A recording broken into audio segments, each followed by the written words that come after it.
واش الانسان فاش كيتزاد بصح كيكون ورقه بيضاء والبيئه والتجارب هي اللي كتعجنو وكتشكلو، ولا العكس كيتزاد وعنده ديجا دماغ مبرمج مسبقا فيه واحد الصفات فطريه اللي كيتزاد بهم هما اللي كيحددوا الشخصيه ديالو قبل ما تاثر عليه البيئه والمحيط. هادشي اللي غنعرفو في هاد الحلقه هادي. في الاول ديال القرن العشرين السلوكيين اشنو كانوا تيقولوا الانسان كيتزاد اخويا صفحه بيضاء وما معاه لا افكار لا صفات داخليه. الحوايج اللي كتزاد معاه بالفطره قليله بزاف، بحال انه ياكل يرضع ينعس يبكي يضحك. الجنس فاش كيكبر هادشي اللي كاين. الحاجه الفطريه الكبيره هي القدره على التعلم. جون واتسون كان واحد السيد اللي من الاولين اللي امنوا بهذه الفكره هذه ودعموها من خلال التجربه ديال بافلوف كان عنده واحد الكلب كان كيدير له واحد الصونيت جرس. داك الجرس ما كيأثر فيه في والو. من بعد ولا فاش كيبغي يعطيه الماكله كيدير له الجرس قبل جرس كيعطيه الماكله الكلب كيدير الهج. ولا في الكلب هذاك الجرس مع الماكله من بعد فاش ولا غير كيسمع الجرس كيبدا يلهج بحال عقلو ربط الماكله مع داك الجرس. من بعد جا واحد السيد سميتو سكينر وطور هاد الفكره ديال السلوكيه وسماها السلوكيه الجذريه radical behaviorism. اشنو الفرق؟ سكينر ما ركش غير على المنبه كاستجابه ولكن زاد حتى العواقب. يعني قال لك الا كان اي سلوك تيتبعو واحد التعزيز واحد الرينفورسمنت هاد السلوك غادي يبقى وغادي يتقوى مع الوقت، والعكس عاوتاني اي سلوك كتبعو واحد العقاب ولا ما كاينش تعزيز غادي يبدا يضعف ويختفي مع الوقت. بحال مثلا دري صغير كيكتب مزيان كل مره كيكتب مزيان كتكافئو كتعطيه شي حليوه كتعطيه شي لعبه. هاد السلوك يقدر يتعزز عنده يقدر يولي يكتب مزيان. ولكن العكس الا كان كيكتب خايب وكل مره كتعاقبه هاد السلوك يقدر يختفي مع الوقت. واش هادشي صحيح ولا ما صحيحش حنا غادي نشوفو في الكمالة ديال الحلقه. واحد السيده سميتها مارغاريت ميد واحد العالمه انثروبولوجيه دافعت على هذه الفكره ديال السلوكيين وبغات تثبتها ودارت واحد التجربه على القبائل ديال لي السامويين وقيلا المهم قبائل اللي كيعيشوا معزولين. قالت لك اسيدي ان هاد القبائل كيعيشوا في شكال ما عندهمش الغيره الجنسيه. نقدر انا نكون مع واحد المراه وغدا يكون معها واحد صاحبي وعاد غدا تكون مع واحد صاحبنا اخر والمراه اللي كانت معاه هو البارح تكون معانا اليوم وعادي جدا خلطونا ما كاينش غيره ما كاينش مشكل. زيد على هذا عندهم الادوار الجنسيه مقلوبه. عندهم الرجال هما اللي ظريفين وكيديروا الخدمه ديال اللي كيديروا العيالات والعيالات هما اللي قاصحين هما اللي كيجيبوا التقضيه هما اللي كيديروا الاعمال اللي كنعرفوا حنا كيديروها الرجال. وان الناس عايشين بخير بسلام سيدي ما كاين لا عنف لا مضاربات لا تنافس لا حسد لا حطيني الحضيق.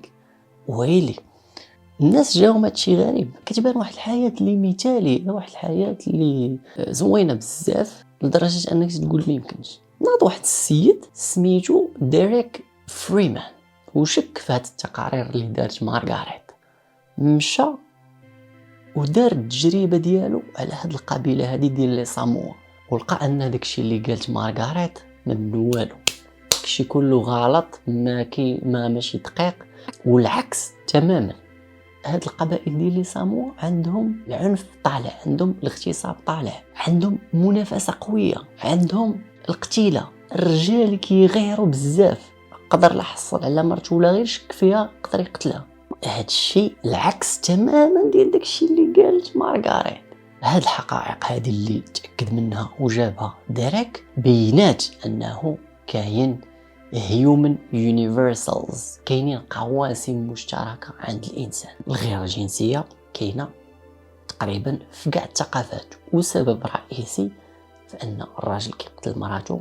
العنف التنافس الغيره حتى هما كاينين عند قبائل اللي معزولين بزاف. فالفكره هنا ديال ان الانسان ورقه بيضاء وانت كتعجنو كما بغيتي بدينا كنشكو فيها. هنا غادي يبانوا واحد الدلائل اللي داروهم واحد العلماء اخرين، داروا تجارب غادي يزيدوا يطعنوا في المصداقيه ديال السلوكيه الراديكاليه.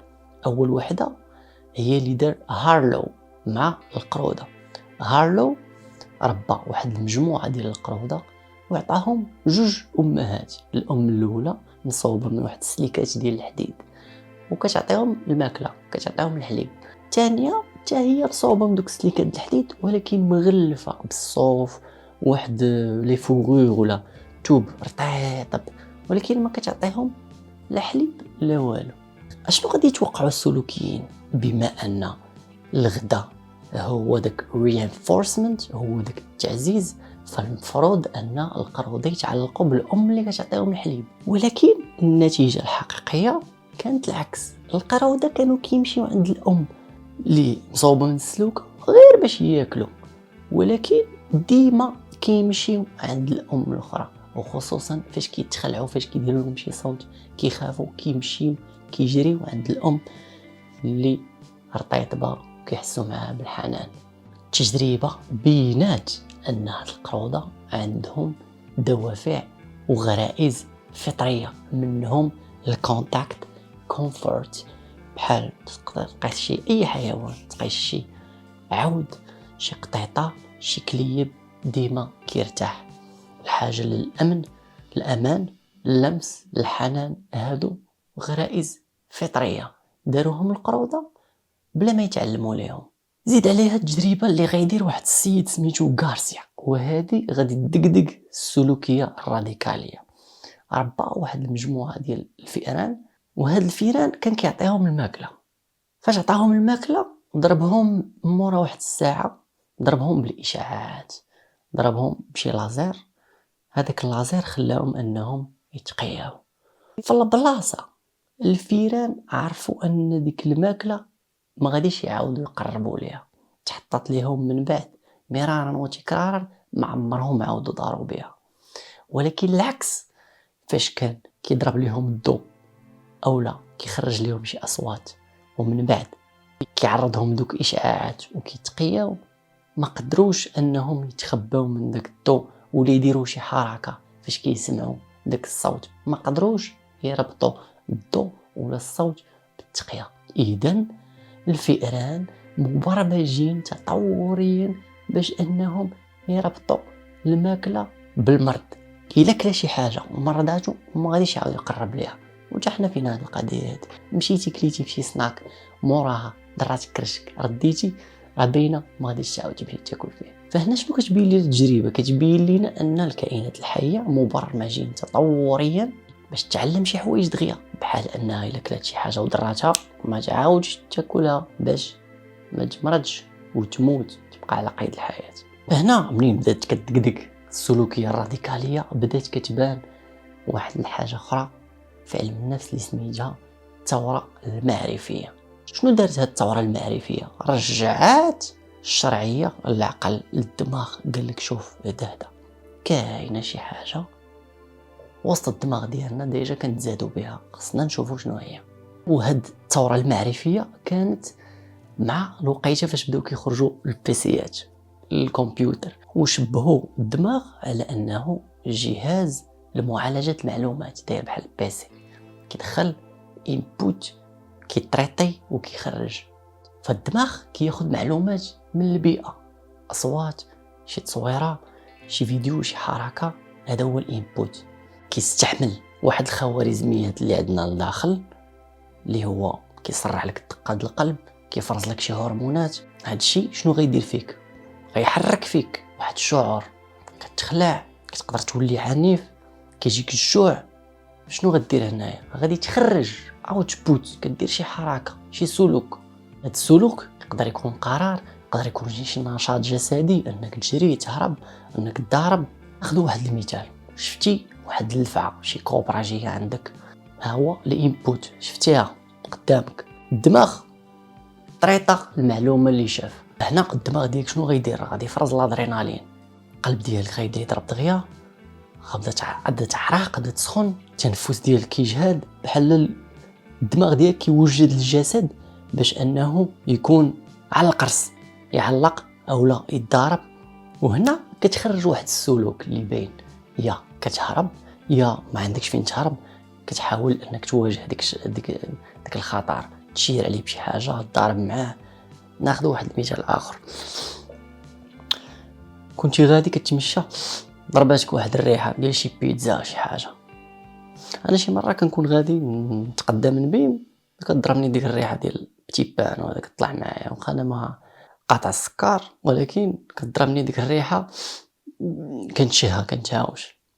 فهنا هذا هو الانبوت، دخلات واحد الاشاره، شميتي ديك الريحه. هنا الدماغ شنو تيدير؟ تيطريطي، القص كاين، عطيه الهرمونات الجريلين، كيبدا يعطيك واحد الهرمونات ديال انت كتبدا تحس بالجوع، لا بغيت ناكل، كتخرج واحد السلوك. خاصني نقصي، كتمشي كتقداها.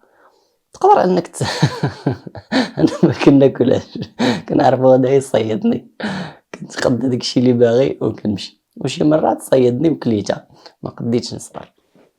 هاد الشيء راه كنتزادو به، راه ماشي كنتعلموه، البيئه هي اللي كتعلمو لينا، كنتزادو به بار ديفو. الدماغ هنا قال لك هو جهاز تطوري لاستخراج المعلومات، ولكن كان واحد المشكل هنايا. شنو هو هذا المشكل؟ قال لك الا كان الدماغ جنرال، فهنا كنطيحوا في واحد المشكل اخر، هو انه كيوليو عندنا بزاف ديال الاحتمالات. هاد اللعيبه كتسمى الكومبيناتوريال اكسبلوجن، يعني الاحتمالات كينفجروا بزاف. انا نشرح لك. تخيل في كل لحظه عندك واحد 100 اختيار. الدقيقه الاولى عندك سيدي انك تاكل واحد التفيفيحه، تاكل واحد البنانه، تاكل واحد الخيزوه، تلعب، تفرج، تريني، تقرا، تنعس، وزيد كمل توصل ل 100. الدقيقه الثانيه عندك حتى هي 100 اختيار، تشرب قهوه، طيب، تفرج في شي ماتش، وزيد على هذه 100 اختيار. فالدقيقه الاولى عندك 100، الدقيقه الثانيه عندك 100. ال100 اختيار الاول تخيل معايا، 1 2 3 1 غادي تربطو مع دوك 100 الاولين. يعني انني نقدر بحال دابا قلنا في الاول انني نشرب قهوه ونلعب، نشرب قهوه ونقرا، نشرب قهوه وندير. عاوتاني الثاني ناكل تفاحه ونقرا، ناكل تفاحه ونلعب، ناكل وندير. فكتضرب دوك 100 الاحتمال في 100 الثانيين، كتولي عندك 10,000 احتمال. تخيل غير في 2 دقائق. الا زدتي الدقيقه الثالثه دوك 10,000 احتمال كيضربوا عاوتاني حتى هما في 100. فهنا كيولي عندك مليون احتمال. مليون احتمال ميمكنش، امبوسيبل، غادي تبلونطا، ما غادي تقدر دير حتى شي سلوك. بحال دابا مثلا الا خرجت لك ديك اللفعه وكان الدماغ ديالك عام، ما غاديش تقدر تاخذ شي قرار على ديك اللفعه. تقول واش ناكل دابا التفاحه، واش نلعب معاها، واش نعطيها تاكل معايا ديك التفاحه، واش نتكا حداها، واش ندير مع داك الكونتاكت كومفورت بقى نملس عليها. واش لا، الدماغ ديالك راه صافي خطر، راه كيعطيك قرار واحد، الادرينالين، كتخلع، كتعلق ولا كتواجه، ما كيخليلكش الاختيار بزاف، لانه كما قلنا الدماغ ديالك ديما هو باغيك تبقى وتكاثر، هذا هو الهدف ديالو. التطور عطانا واحد الدماغ اللي سبيسيال، بحال فيه دي موديول، وهذه في العلم سموها domain specific models، يعني العقل مبرمج بواحد الاليات متخصصه. بحال فيه دي موديول، نقولوا حنا بحال فيه دي ابليكاسيون ديال الشوف، ابليكاسيون ديال النشم، ابليكاسيون ديال الخوف، ابليكاسيون ديال الجوع، ابليكاسيون باش نختار شريك مناسب. زير لك الاحتمالات، عطاك داكشي كل حاجه سبيسيال على حساب الاشارات، الانبوت. شنو كاين حداك هي اللي كتخليك انك تاخذ القرار وتوجه السلوك، ما تبقاش تفكر بزاف. هاد البرامج هادو كيحيدوا عليك ديك الضبابيه باش ما تغرقش في مليون احتمال. علاش؟ لانهم كانوا حلول لشي مشاكل واجهوها جدودنا وورثوها لينا. اللي ما خافش مثلا من الفعه راه مات وما ورثش الجينات ديالو، اللي خاف نجا، اللي خاف راه ورث الجينات ديالو، ولات فينا هذه خاصيه موروثه.